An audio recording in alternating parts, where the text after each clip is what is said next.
Thank you. Thank you.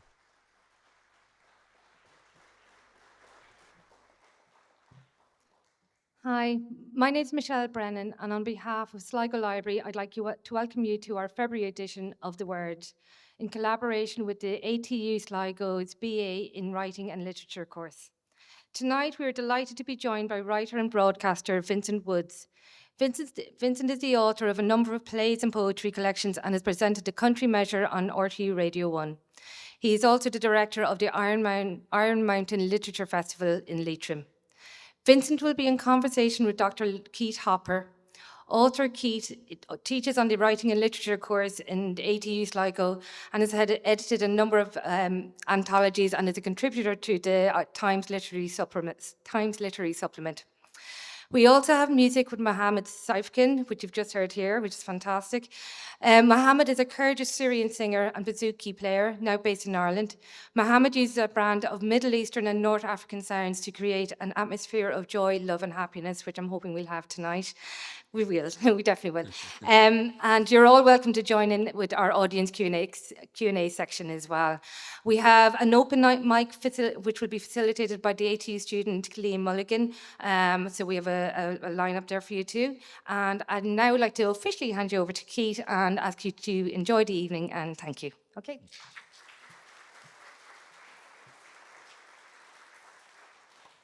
Thanks, Michelle. And again, as always, thanks to the wonderful library staff and Studio Rove for putting on such a great show. I've got a bad cough. If I start spluttering, bear with me, okay? I'm so delighted that Vincent is here.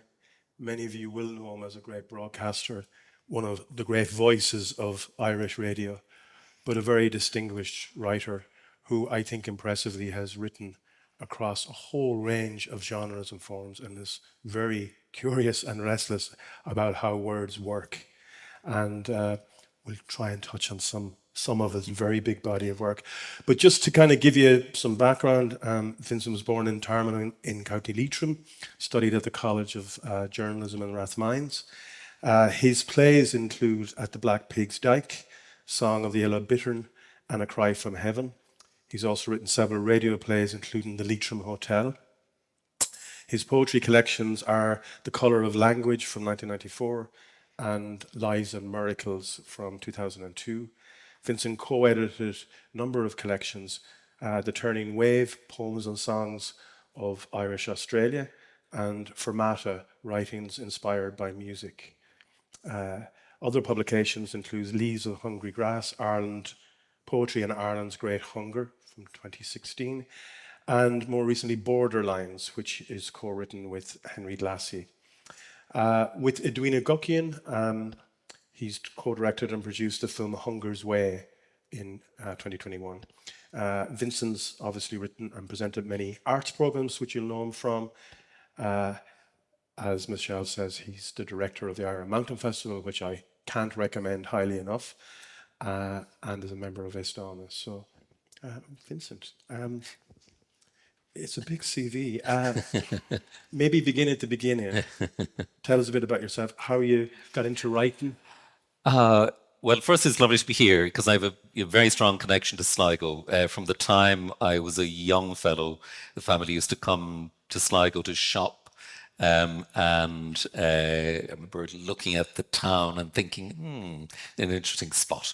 My sisters worked as nurses in the hospital here, then later. And I spent a good deal of time in the town. My great old friend, the wonderful singer Mary McPartlin, worked here as a telephonist in the 1980s, late 70s, early 80s. And we had good old times and many a night in McLinn's, and a few a few hostelries around the place. Great nights of song and talk. But yeah, from really early on, Keith, I remember, almost from the first time I could read, I felt this attraction to the power of the word. Yeah. And I remember actually one of my sisters reading to me, and I was thinking, I really want to be able to do this myself. Want to be able to do it independently. And then I did, and I would say from the age of 7 or 8, I thought this is what I want to do. But I had no idea how to do it. I began to write poems when I was maybe 13 or 14, and published a few poems in the Leitrim Observer, and they weren't too bad for for a young fella. But the one very funny detail, actually, I remember Maureen, sister, bought me Yeats's collected poems for my 16th birthday. And I was flicking through it, and of course, so many of the poems are so extraordinary. But then I found Sweetheart, do not love too long, for I loved long and long, and grew to be out of fashion like an old song. And I thought, that's not so great, really. I thought, now, if Yeats could write that and get it published, there's hope for me. But I swear this is true. About a month later, that poem turned up in the Leitrim Observer, which had a poetry and new writing column at the time, supposedly written by, we won't mention his name, a man from somewhere in North Leitrim. I could page 36, Yeats' poems. It is Yeats' poem. So I wrote to the editor, pointing out the error, and that was the end of your man's writing career anyway. But I thought, that is quite something, to have the neck to take a Yeats poem and kind of know that it's not quite good enough or well known enough to be spotted for a phony. Dylan Thomas was apparently a divil for this too. When he was 15, 16, publishing all kinds of poems under his own name. Don't try it. But yeah. No, not recommended. But I went on to study journalism, as you said, and so, I was slightly, not confused, but I think there was a blurring between the need and the want to be engaged in kind of public life and politics and the arts, and then the desire to write. And I forged a career early on in radio and news and current affairs, and it was great. I mean, I was presenting Morning Ireland when I was still very young, and I learned so much. But I also learned a lot about the discipline of writing. About if you want to say something succinctly, it is possible. You find the right form of words to summarize something in 4 sentences. And I did that through my 20s, really, and I was writing bits here and there, bits of prose, bits of poems, and somewhere niggling at me was this need to write at a more committed and serious level. I was also going to theatre in Dublin. Through those years, I saw magnificent plays like Tom Murphy's Bealach on Gaire, and other plays by Tom. And it was a great era. Brian Friel's translations. You're seeing the Tom McIntyre plays. This was before Marina Carr, before that other wave that came. But it was a very special time. It was a kind of a golden time in theatre. And when I was 29, I just thought, okay, that's it. I either do it now or I don't ever do it. So I resigned from my full-time permanent pensionable job at RTE, cashed in my pension, and went off. I thought, okay, no. And ended up in Australia. I wrote a play. I was staying with friends in New Zealand. I wrote my first play there. And I'll never forget the slight terror of having the time and space to write and looking at these barn. It was a very beautiful, big old barn. Looking at the walls thinking, and I had my old typewriter thinking, okay, this is it. What do I write? But I did. Something came out. And this is, again, what I'd say to young people and other students here. Do it. There's no other way. Do it. If you want to, you can. And persist. Keep pushing. Write and write again and write the next day and go back. And I brought that play to Australia. I ended up making a few radio programs on Irish poetry for the ABC. And the producer there, Ron Blair, brought an Irish actor in to read some of the poems, and that actor was Mullisa Stafford, who was about to go back to Galway to take over as artistic director at Druid. We got chatting on the sidewalk in King's Cross in Sydney. And I said, I've written a play. He said, send it to me. And then he said, I really want to, when I go back, one of the things I want to do is I want to somehow I want to make a play that uses the tradition of mumming. And I said, I know a lot about mumming. And for those of you who don't, mumming is this midwinter tradition where people dressed in straw costumes, very elaborate straw costumes, went from house to house performing this play of conflict, death, and resurrection. And it was known in different parts of the country, in parts of Leitrim, but it was still on the go in Fermata into the 1960s. And I had read a great book called All Silver and No Brass by Henry Glassie, one of the great American folklorists, ethnologists, which was a history of mumming in this area of Ballymonone outside Enniskillen. Anyway, cut long story short, Melissa rang from Galway to say, we want to put on the play you gave me, come back. I went back to Ireland. I was broke, but I had a play. The play went on. They commissioned a new play. We sat down and talked about it, and that play became At the Black Pig's Dyke, which is a big play of history, conflict, politics, division, borders, murder, jealousy, hatred, and hope, ultimately hope. And that play went on in Druid, in what's now the Micklally Theatre, the little theatre on Druid Lane, in September 1992. So it was still a very shaky time in terms of politics on this island. Peace was in the air, but it was by no means a given. Yeah. And the play was really knocking at things and shaking history, and pulling stories out and putting them up there. And it was controversial. It was not everyone liked it. I saw it in September 1992. I was a student in Galway studying English. Yeah. Our good friend Bernie Walsh was the stage manager, Bernie, got me tickets. I still think it's one of the greatest theatrical experiences of my life. It caught a moment of theatre, a moment of history. It's no surprise that this is a wonderful book, Far from the Land, Contemporary Irish Plays. It's the first play in it because it does mark contemporary playwriting. You can mark it Yeats, you can mark it with Freeland, and I think you can mark it with this.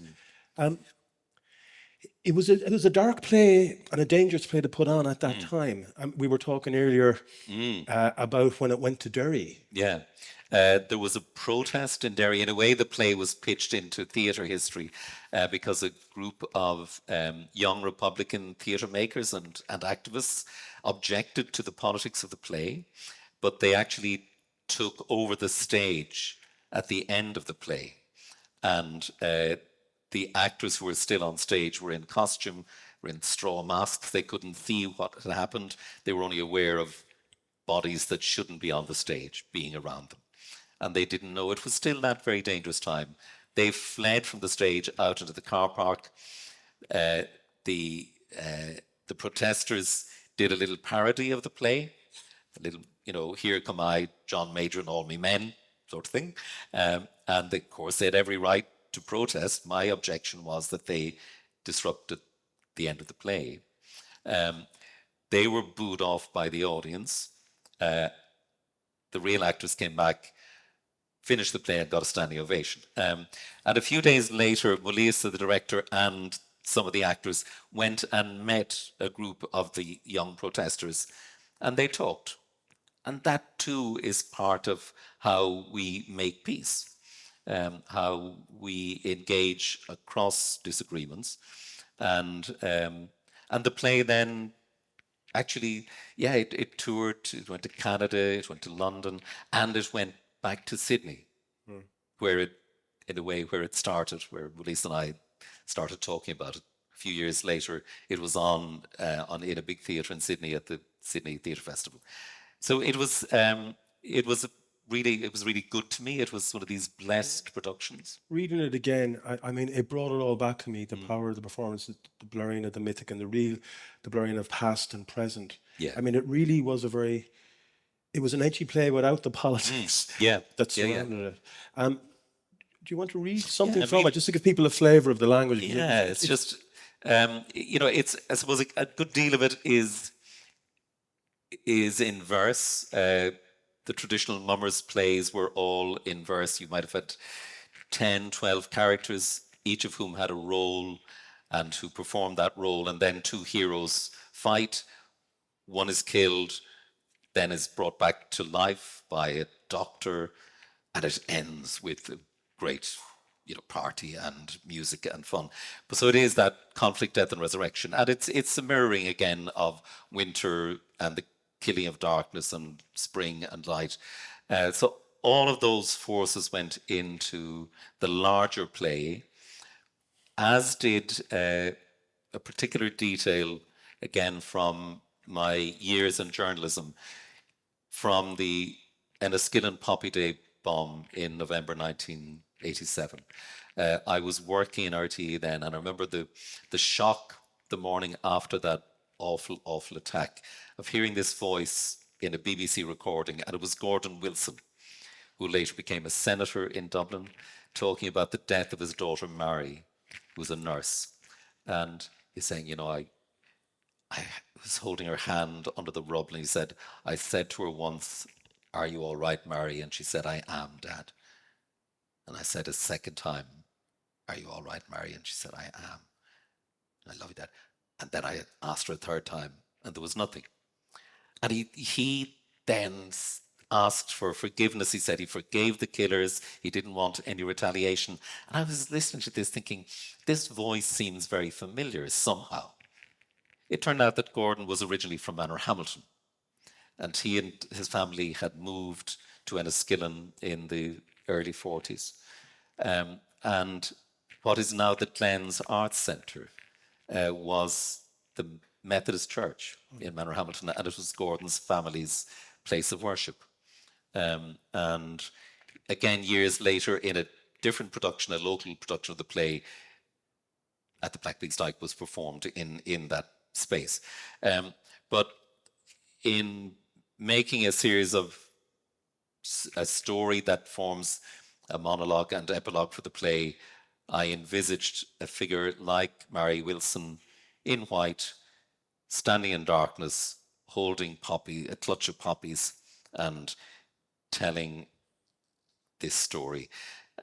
It was a long time ago, and it was not a long time ago. It was in a land where the black pig had furrowed an endless tunnel under the earth, and where it ran still, trapped and frantic beneath the ground. At that time, there was a strange knight on the road. He met a woman with a riddle. How many people were in the world before the world was made? How many graves did it take to bury them? What way were they laid, facing north, south, east, or west? And did they rest or not from then till now? He said he'd answer any riddle in 3 parts, but not in 4. So she rose her hook to kill him. But if she did, he shot her first, through the heart, with the golden bullet. The strange night went on till he arrived at a fair, where 2 men were having a dispute over a piece of land. He said he could settle it, and offered a fine price to whichever of them would sell it to him. One man said he'd sell it that minute. The other said he wouldn't sell it for love or money. So the strange knight said to the second man, "You're the owner. It's your land."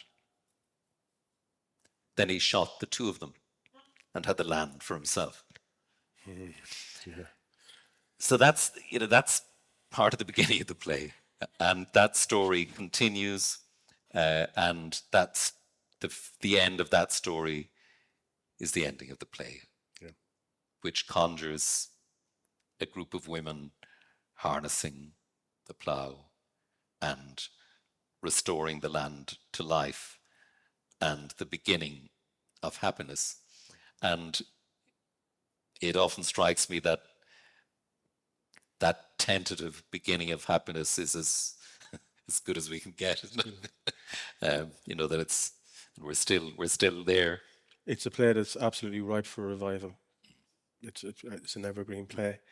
Before we look at the poetry, because obviously the as you've just read it there, you write a very poetic form of drama. Just even quickly, I wanted to look at Cry from Heaven, which was performed in the Abbey in 2005. Yeah, so that's essentially a poetic retelling of the story of Deirdre the Sorrows, and of course Yeats did it in the Abbey, Synge did it in the Abbey. You're making a rod for your own back there. Yeah. I mean, it was again one of these plays that came to me in a sense in that Jocelyn Clark, who was literary editor in the Abbey at the time, came to me and said, Vincent, we want to commission a play. What would you like to write? And I immediately said, I'd like to write a new version of Deirdre. Again, because I carried that story with me from the time I was very young, having read a version of it in school, and something about it really haunted me, and I thought, I know I can make a new version of this. And I'd seen a remarkable production of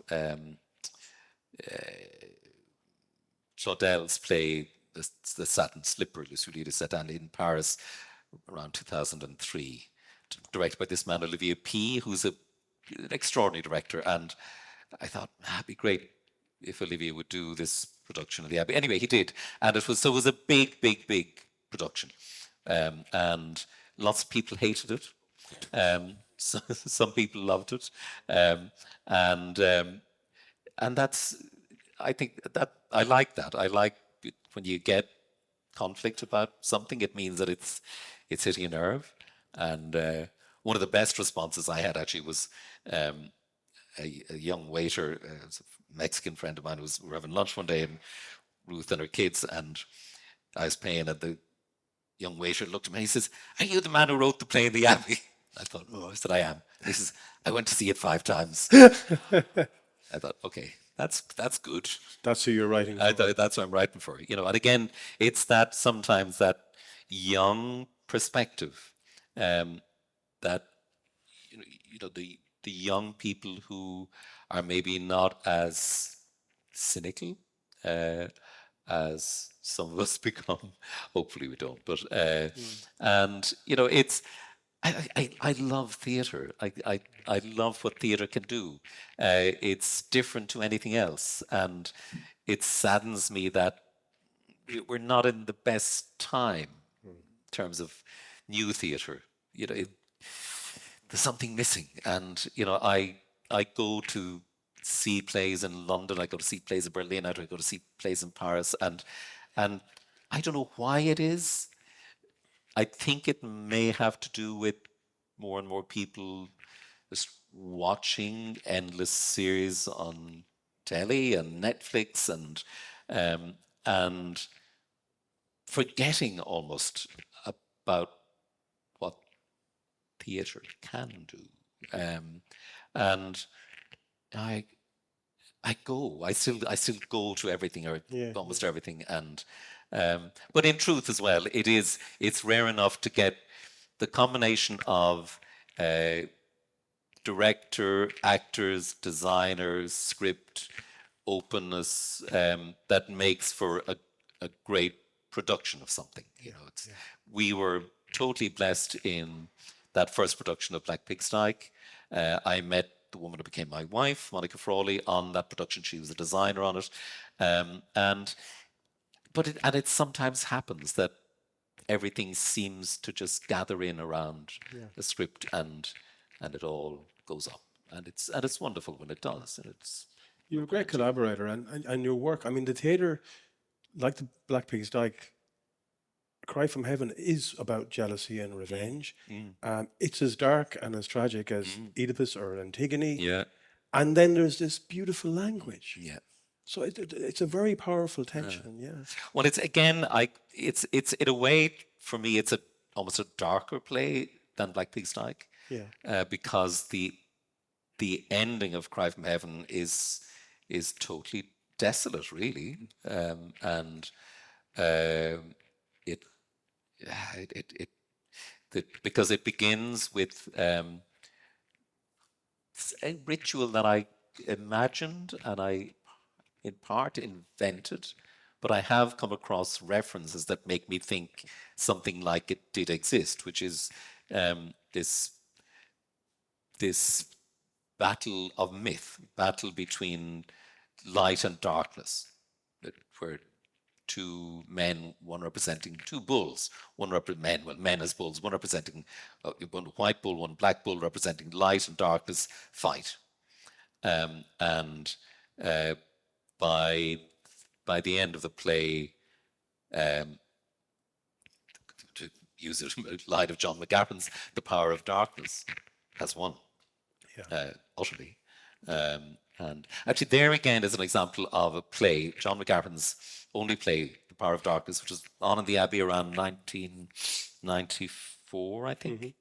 I think it's a terrific play, and it probably wasn't properly served in its first production, but that's often the case. And I remember I was at the opening and watching all these people streaming out the minute it finished, and you know from the reaction that people didn't like it, didn't get it, and you know, so it was considered almost something of a failure. I think it's a terrific play, and I know Joe Dowling, who's a very acute director and reader of text, Joe would say that The Power of Darkness is a great play, which really should be done again.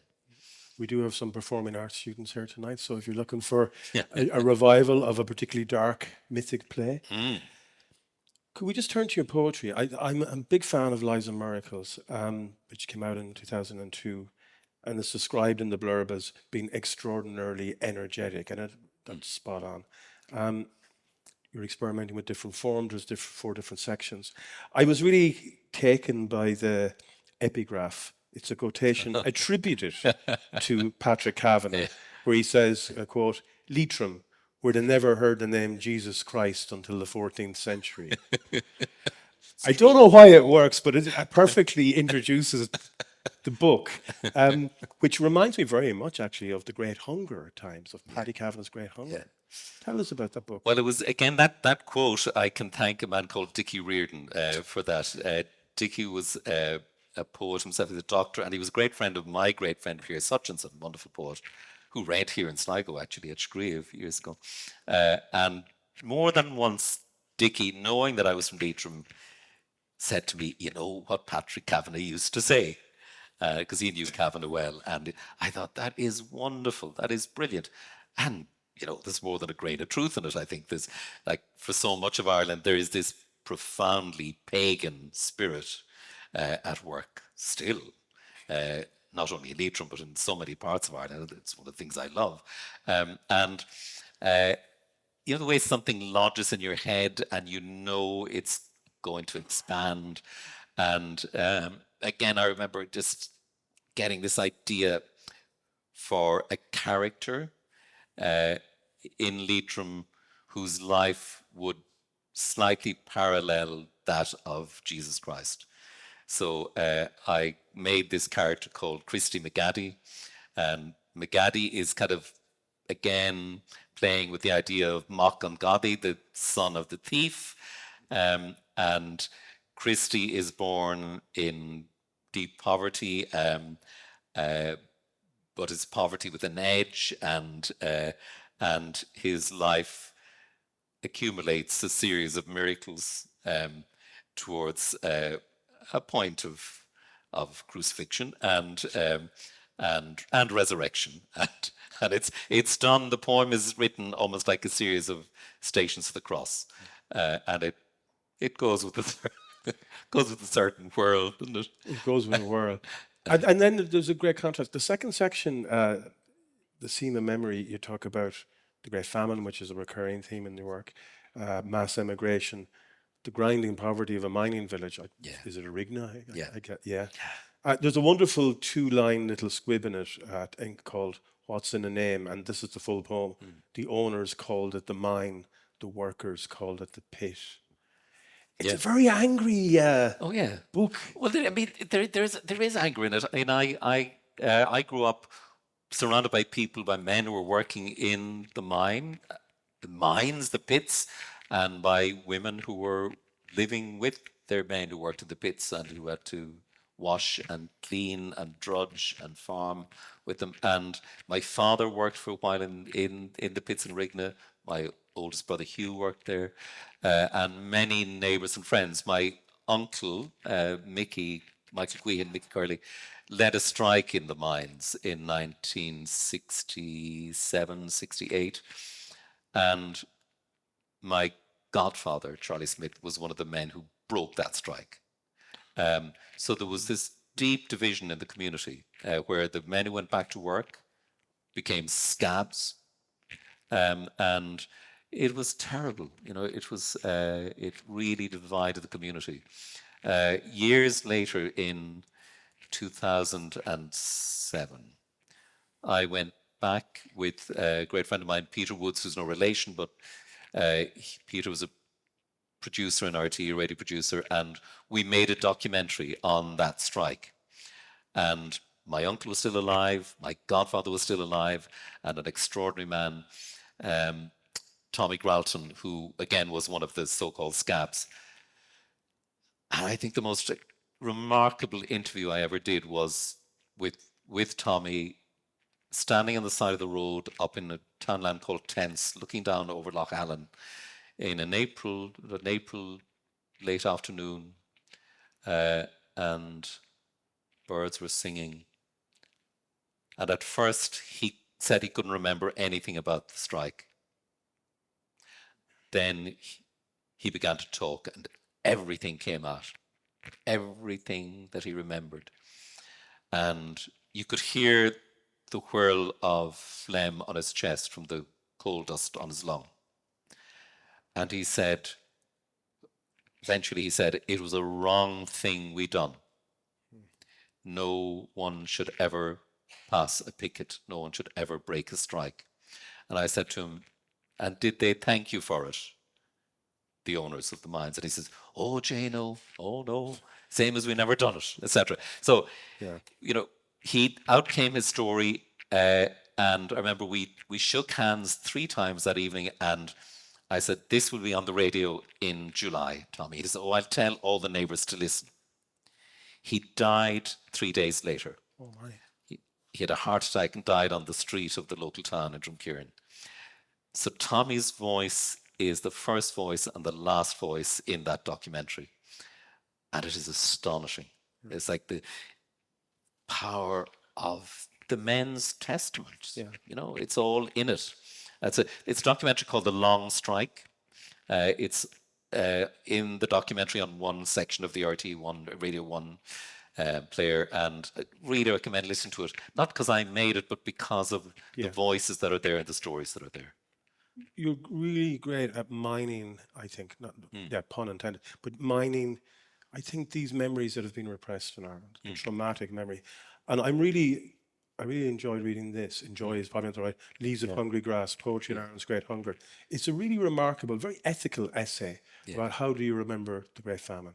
How is it remembered in poetry? We had Bridget Hurricane here before talking about Clarence Mangan. Yes. And then there's a silence. Yes. Tell us about this. It's a wonderful essay about. You quote the Danish writer Carsten Jensen at the end, and he says, "Poems are the memory of the world." Yeah.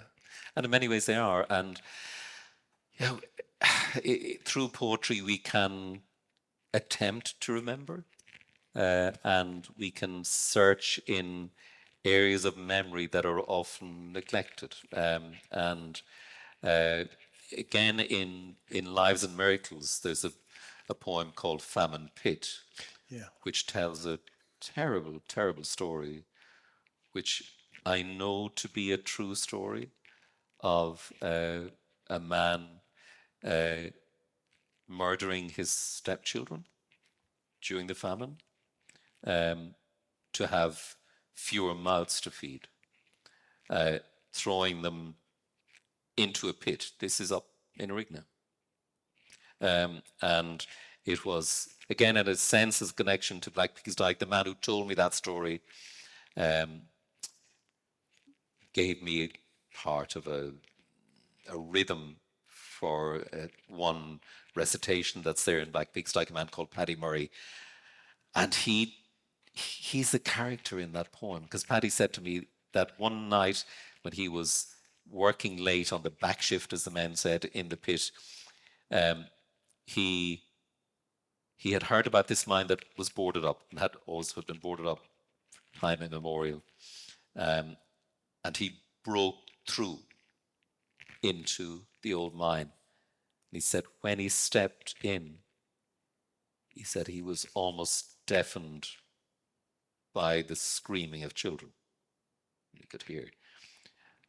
Paddy was not a man given to easy superstition or indeed easy sharing of anything. And I could see how shaken he had been by this.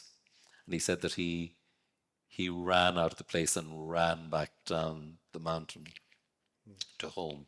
And so anyway, that poem is there. But years later, I was asked to write this essay for a series of folio publications by Quinnipiac University Press in the US.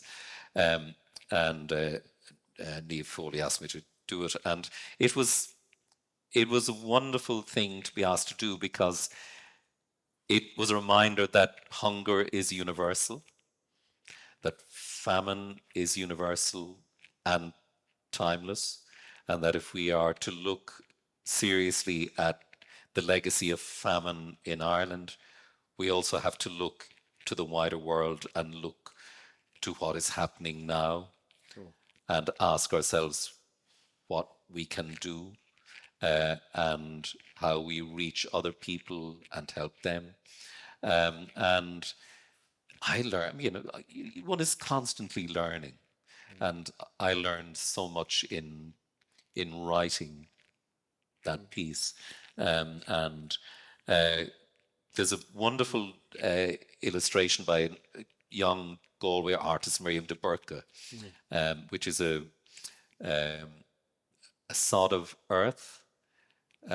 Miriam has made a series of these beautiful, beautiful drawings. She's the nearest thing to Dura that I know now at work. And we dug a sod of earth from an old path on our family farm in Tarman, where a young woman is supposed to have died a little after the famine, but died from hunger. So we dug this sod. Miriam took it away with her in the boot of her car, kept it in water for weeks, and made this exquisite drawing, which is part of that folio. But the film that I made then with Edwina Guckian, Bealach on Fhéir Ghortaigh, Hunger's Way, which was for Strokestown Poetry Festival, took a series of poems by about 20 writers, 20 poets, and a couple of little prose texts.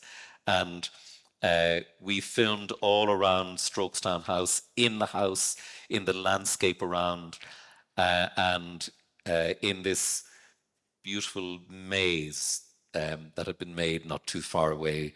And actually we asked Mohammed and his wonderful wife Hoda and their daughter Noor to be part of that, and they moved around within the maze, and we filmed from above. We used a drone to film them moving in the maze, and eventually emerging, and Mohammed is holding another drawing by Miriam, this golden potato.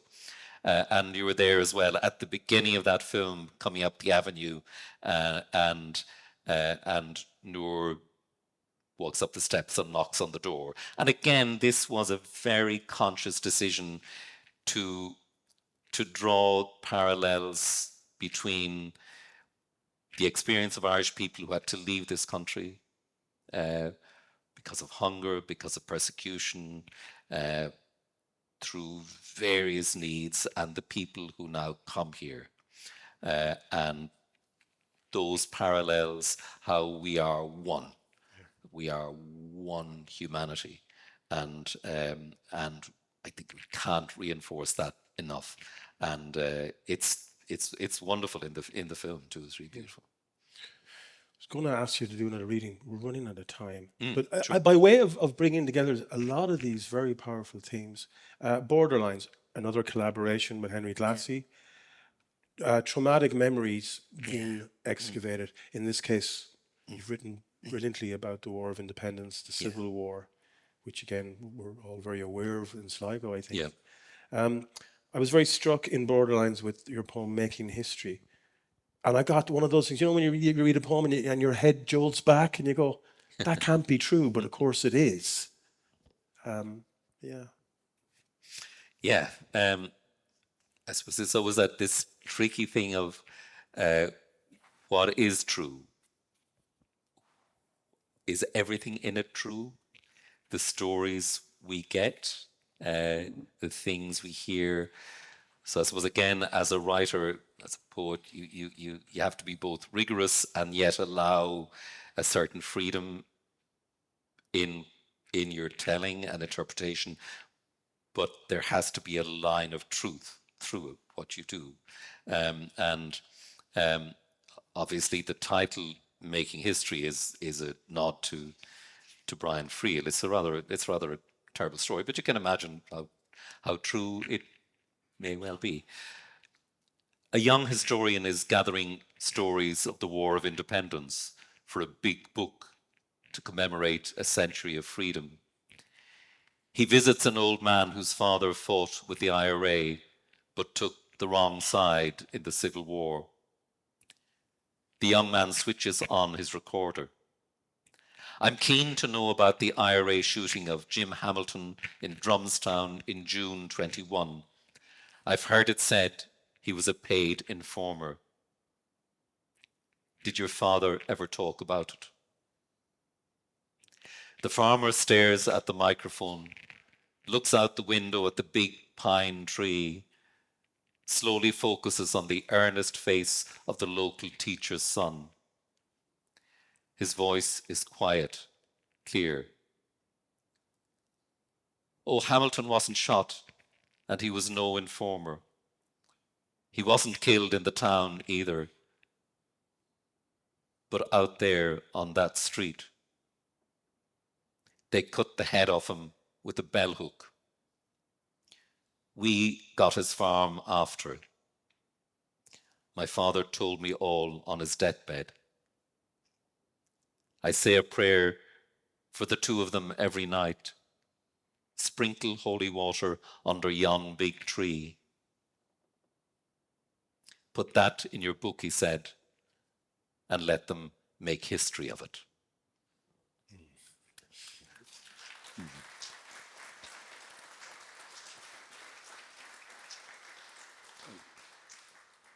Thank you, Vincent. Maybe this is a good point to open it up to the audience. We don't have a lot of time, but we have a roving mic, and I know we all have fine lungs here in Sligo, but if you wait for the mic for the people at home who are listening to the live stream, It's not compulsory either to ask questions. It kind of is, though. Someone down there? Just a small thing. When you were talking about the strike, you referred to the so-called scab. Yes.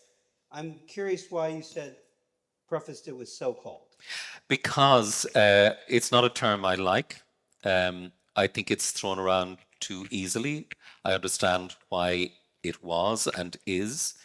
But many of the men I knew in that area who were, for the rest of their lives, tainted with that word, were essentially very decent people who were tempted back to work by the mine owners to break the strike.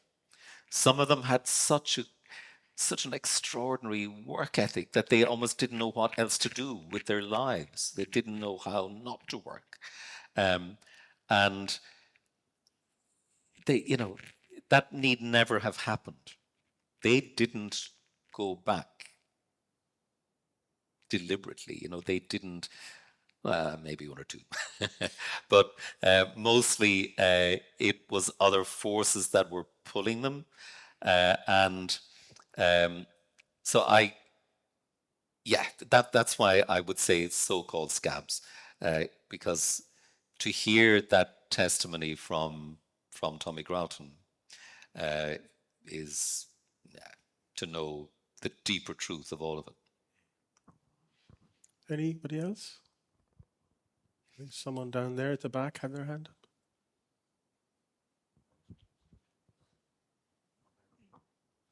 up. Thank you so much.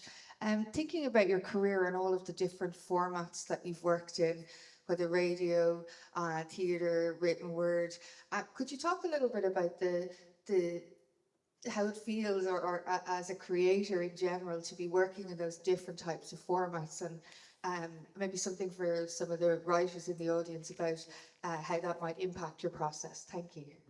Sure. I love it. I mean, I love working in different areas. It feels entirely natural to me, and occasionally I think, oh, why am I doing this? But then I know why. I think it's also because I want to do it. Everything is, though, the one common factor in a sense is words. You know, it's all grounded in words, in the written word, in the spoken word, in shaping words to say the thing you want to say, to make the shape you want to make on the page. And, you know, I grew up on a small farm. Around me, there were people who were really eloquent talkers who would never have thought of themselves in that way. Our house was a bit of a rambling house. You know, people came in and talked, and so I was listening, constantly on the alert and listening as a kid. And I know that went into me, but I also love all of those art forms. I love radio. I love film. Obviously, love poetry. I read all the time. You know, novels, short stories, all of it. And I don't see why we should be too bounded by one form. I think if it's possible to stretch and manage to do something, it's only when you do it well. I mean, there's no point in taking something on and being half-baked about it. But I think one form can enrich another as well. And I also love mixing visual art and words. You know, I don't draw, I don't paint, but I try to pull other artists in. Again, that's Miriam's drawing in miniature on the front of a different, actually, this beautiful story for this drawing, which is one of Henry Glassie's great friends in Ballymonone, that small community in Fermata. It's a man called Hugh Nolan, who told him many of those mummers' rhymes and the stories about the men going out mumming around Ballymonone. And Henry would say that Hugh Nolan was the nearest thing to a living saint that he ever knew. He lived a really frugal life. There was a fire and very little else in his house. And whatever bit of money he had, he gave away a lot of the time.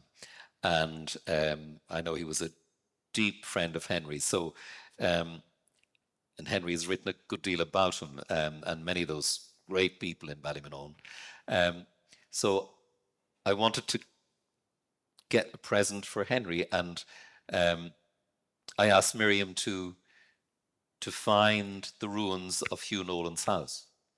And she did. There was only the bare perimeter of part of it left. So she dug a sod of earth from there, and again took it away with her in the boot of a car, and drew it then meticulously over weeks.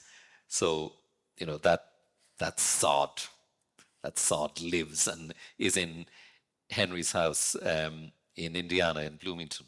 And so, again, for me, there's an onus on us to share and to stretch and to make connections across time and across art forms, not just literary forms, all art forms. And the more we do it, I think the richer the world gets. And so it's great to see what you're doing here. And Keith and I were talking about this before we started kind of talking more formally. The richness of what's happening here. Again, to be reminded of what a brilliant space a library is, and what can be and is held in a library, and the great things that can happen in a space like this. It's the best of it all. That's probably a brilliant place to stop. Ladies and gentlemen, Vincent.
Thank you.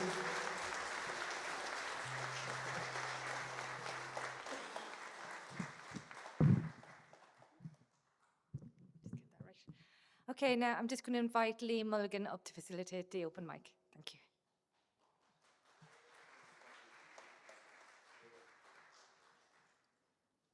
So first up, we've got Dean McMorrow.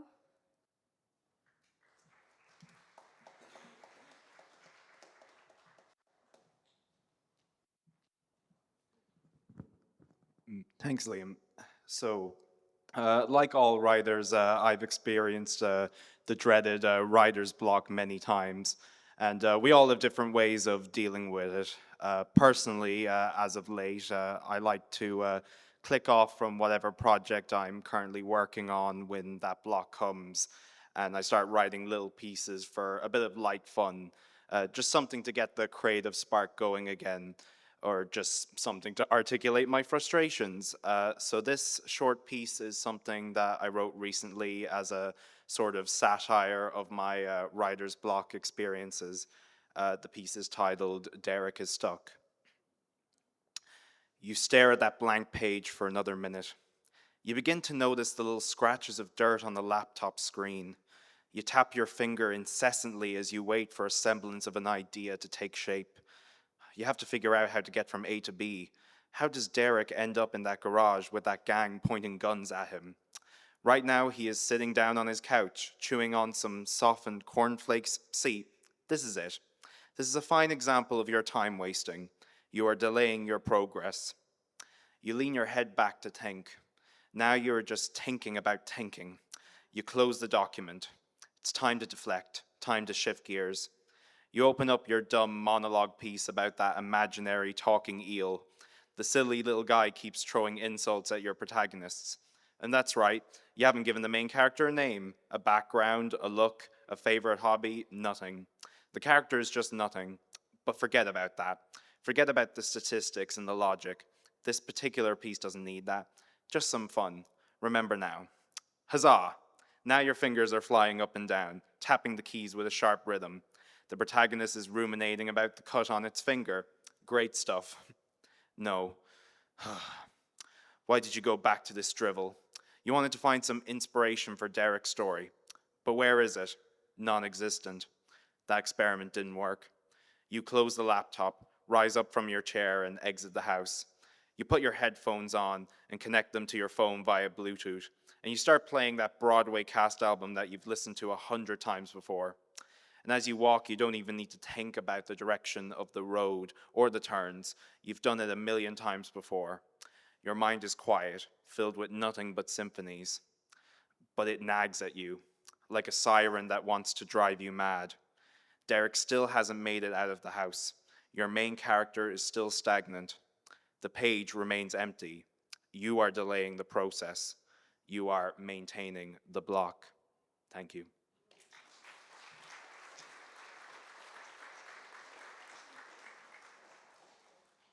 Next up, we've got Ellie Robinson.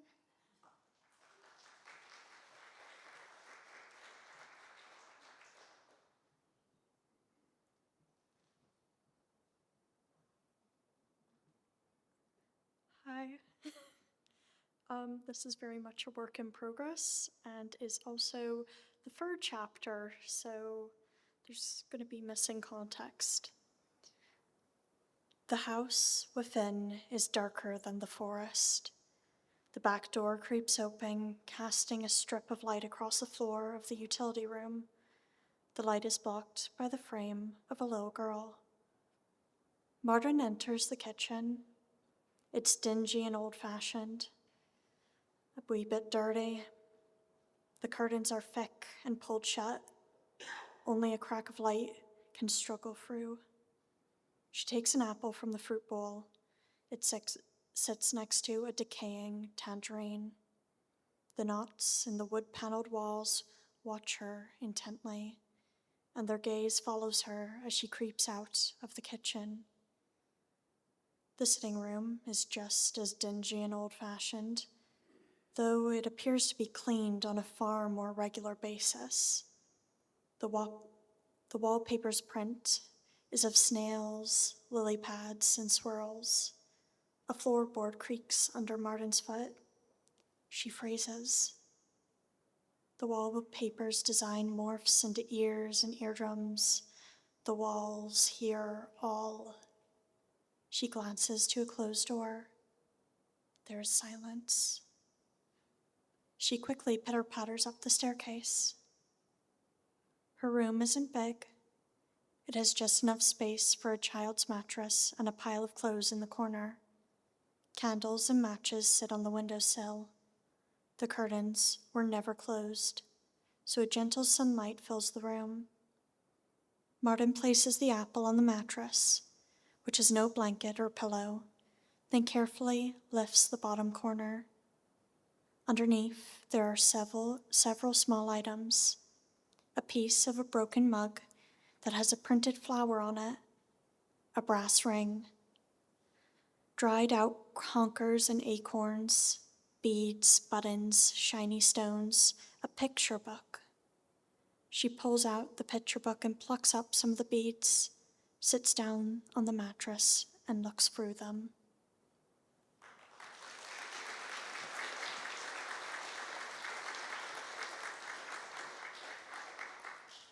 Next, we've got Sean Hickey.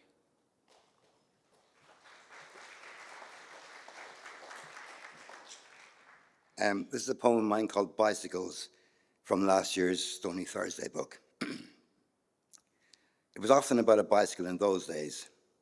10 speed, 5 speed, 2 speeds, stop or go. It didn't much matter, just as long as you had wheels. Backs arced over the handlebars of sleek racers, or straighter atop something old school but still nifty. Speed freak desperados, choppered up and zooming the pavements, buzzing the bikeless, those poor fools. Old ladies aloft and stately on the black behemoths bearing them to devotions. Day-long odysseys to the coast and back for the hail of heart and lung and limb. Insouciant show-offs executing wheelies on the main street. And that one kid, a maestro in a jumper, descending the steepest hill to the village with a tailwind all his own. Grin wide as an estuary above folded arms, as if to say, look at me. Isn't this what they meant in catechism class? All that stuff about angels and immortality.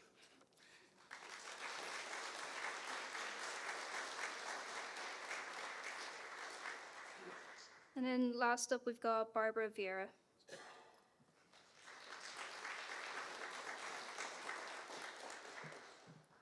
Thank you. I'm from Brazil, so this might be a little bit different. It's called Farewell, Anna. Her eyes were hazel before they closed forever.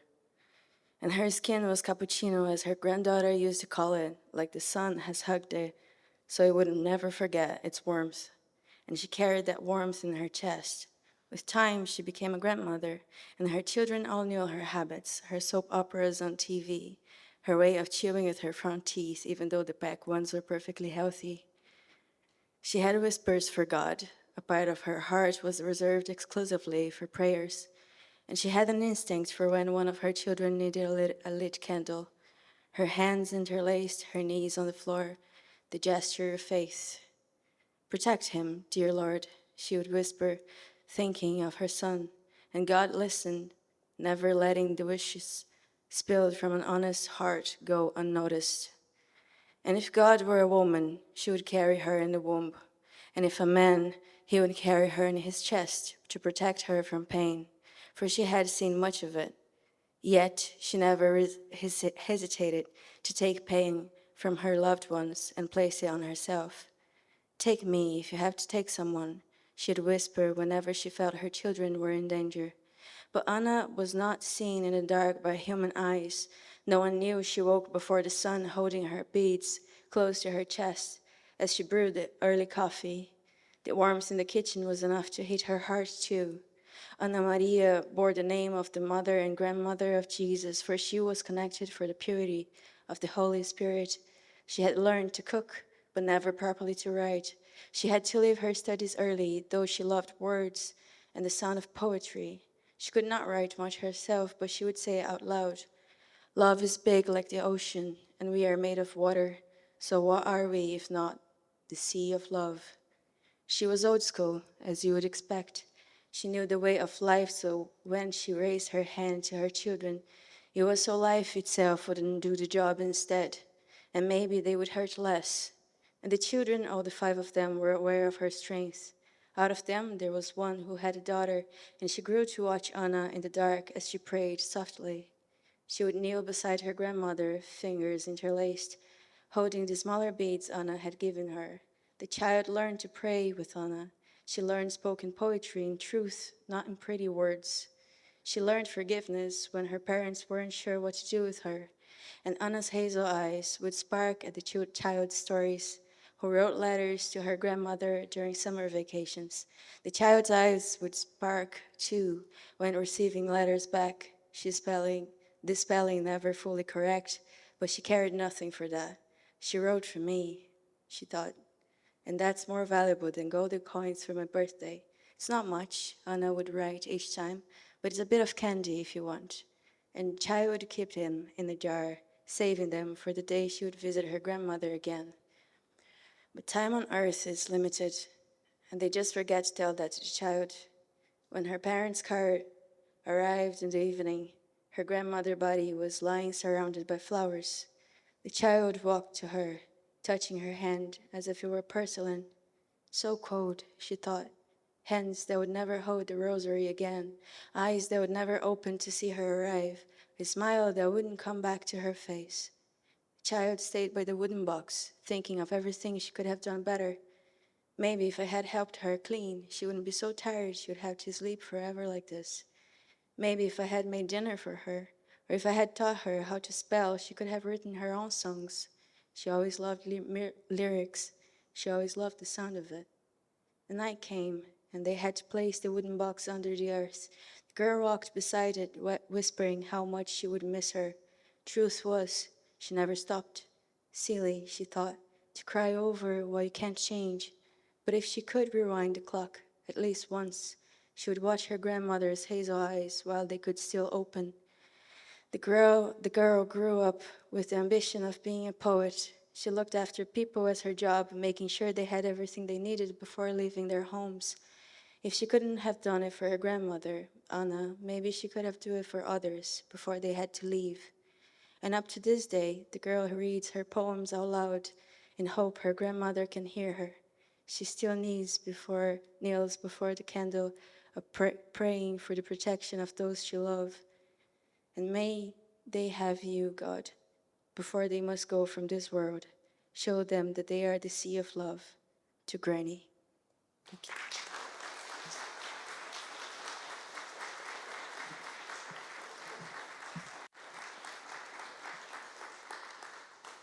So that was an incredible evening of talking and conversation, poetries and readings. It was just really good now. I just wanted to say thank you to Vincent and Keith for this wonderful evening full of engaging chat. It was just incredible, really loved listening to it. It was light, it was dark, and it was quite emotional in parts as well, so it was really good. Thank you, Mohammed, for the music you provided this evening. You promised us joy, love and happiness, and I think we got that too, so that was really good. And thank you for everybody who took part in the audience Q&A section and all who took part in the open mic. You were brilliant to have the confidence to come up. It's great for you to do that, and for Liam for facilitating it too. Before we go to our final song, I just want to let you know of some events upcoming in Sligo Library. So tonight's edition of The Word is part of our Ireland Reads campaign in February. So we're asking everyone this month to get lost in a good book. And you might have seen some of our ambassadors online who are doing a great job telling everyone to get lost in a good book. So we're asking everyone to to get the joys of reading and lose yourself in a good book. As part of this, we have some events happening on Saturday, the 28th of February. We have Liz Weir, storyteller. She's a children's storyteller, so she'll be here in Sligo Central Library on Saturday at 11:30. There's also a number of book clubs starting up across the county, so you can check your local library branch to see what's available. Our next edition of The Word is going to take place on the 25th of March, Wednesday the 25th of March, and it will feature author Roisin O'Donnell, author of the On Post Fiction Book of the Year, Nesting. And we've lots of other events and workshops coming up, including digital skills classes, creative writing workshops, and other events throughout the year. So if you'd like to find out more about that, you can leave your contact details at the desk and we'll let you know when these events are coming up. Or you can check our website and our social media and for details. So as part of Ireland Reads, I just want to get a reminder from Vincent about the piece of work that's available on the RTE player, The Long Strike, is it? The Long Strike is the documentary on the strike in the mines. All of the programmes that I made in the County Measure series are up there as well. There's another doc called The Things We Remember, made with my aunts in Manchester, and there's kind of some beautiful stuff in that as well. But anyway, there's lots to so there's lots to around in there. Yeah. Was in the dance hall. Oh yeah, I should say as well. Sorry, Michelle, that I worked last year with the wonderful Edwina Guckian in Leitrim on a show called The Devils in the Dancehall, and it got 5 or 6 runs in a few dance halls around the northwest and west. November last year, it's going to get a great big whirl out again from, I think, St. Patrick's Day. There's a show in the National Concert Hall in Dublin, then the Mayflower in Drumshanbo, and all around the place. It's a great night exploring part of the history of, on the one hand, attempted Catholic Church repression of dance and music, and on the other, the way things bubble up and the way joy and life comes back. 1936, roughly, things going on in dance halls. Great, we made a jazz band called the Gralton Big Band, Jim Gralton Big Band, Kathy Jordan singing fantastic music, great dance, and then a little kind of drama that happens, cutting through everything, and that's what I've done, and it's a great old night. If you spot it anywhere, try to see it. It's good. So yeah, we've lots to watch, lots to listen to, and lots to read. So loads to do this month for Ireland Reads Day. And yeah, I think that's it. So I'm just going to hand you officially over to Mohammed for the final song, and we'll say Gurmagad Agus Lán. Okay, thank you.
Thank you so much. I'm very happy today, very, very happy today because I am here with you. I see the lovely faces, and I am with my brother, Vincent. I'm very happy today. Thank you for everyone coming here. Thank you so much.